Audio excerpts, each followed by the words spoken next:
well, I guess we could do it like a forum. First of all, thank you for coming and being a part of this wonderful thing that's getting ready to happen in a couple of weeks. The Express will be released October 10th, as you all know. It's a very dynamic film about a very amazing man named Ernie Davis, who, as you know, passed away a very long time ago of leukemia. But before he did, Ernie Davis set a standard and a precedent within America and all over the world, whether you know who he is or not. And one of the things for me that was so wonderful about working on this film was I was getting to work with people like Dennis Quaid, who I had quite a few scenes with, Charles Dutton, who I admire as an actor as well, and Rob Brown, who did an amazing job as Ernie Davis. But most of all, for me, it was important for me to tell the truth about the character that I play, which is Jim Brown. We're here at Aspen Restaurant and Lounge with J.I. Group, which presents the release of The Express, a movie of the life of Ernie Davis. It's starring Rob Brown and Darrin Henson. Portraying Jim Brown, like, where did you feel like, okay, I got it? I think from the time that I started auditioning, again, as I said, I've had the opportunity to know Jim since 2002. Jim was actually on Soul Food. He played an FBI agent that was after my character Lem on Soul Food. And so I've had a chance to develop a relationship with him over the 6 years. So going into it, you know, whenever I take on a character, a role, I try, again, I try to tell the truth about it.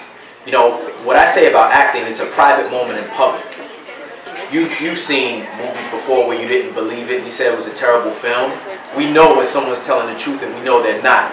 My job from the time that I walk on and off the set was about telling the truth about Jim Brown. We have here a very, very talented young man, and I just definitely want to congratulate you first on such a wonderful opportunity to portray such a great person. And how does that feel for you as an actor to have such a role? Well, there's a lot of responsibility. First of all, I jumped at the chance because it's a dream role for me, but I treated it as an honor and a privilege. So, you know, I just took on that responsibility and did what I could with it. And hopefully, you know, we respected his legacy, which I think we did. This movie is something that is a participant in continuing telling the story about what we have to do as people. You know, Martin Luther King said, don't judge a man by his skin color, but by the content of his character. And that's what this movie talks about. How did you prepare for this part? As much literature on Ernie as I could find, a lot of game film, There wasn't much media on him because he just wasn't vocal like that. He wasn't in the media as opposed to Jim Brown. Dealing with the content of the character of the individuals. And Ernie Davis, Jim Brown were men who said that I am not going to wear mediocrity as a tie.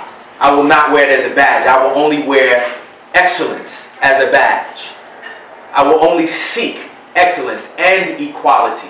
And that's what this movie is about. It's about showing how we can push past what's in front of us and create what helps us in society, and not only for ourselves but our family. So, Mr. Brown, did any of that transcend on you?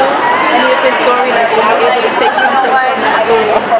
Well, definitely. I mean, I'm a black male, so there's certain things I have to deal with that other people don't, right? So that I took into a role, and also just, you know, just simply in the 50s, the struggle he had is nothing compared to what I go through today. So I feel as though if he succeeded under those conditions, I have no excuse, and that's how I look at it. You know, this day, I think I'm a strong individual as a result of getting the opportunity to play the role.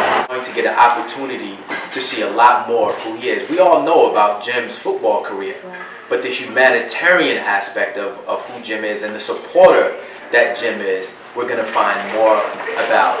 So that is very wonderful to me. I just want Ernie's story to be heard. That's it, you know, because it's just the story that should have been told a long time ago. You know, there's probably college and NFL running backs who don't know who Ernie Davis is. Ernie's struggle is the reason why. Okay, well, we definitely look forward to seeing many, many wonderful things together. Thank you. All right, Diversity in Media. That was a kidnapper.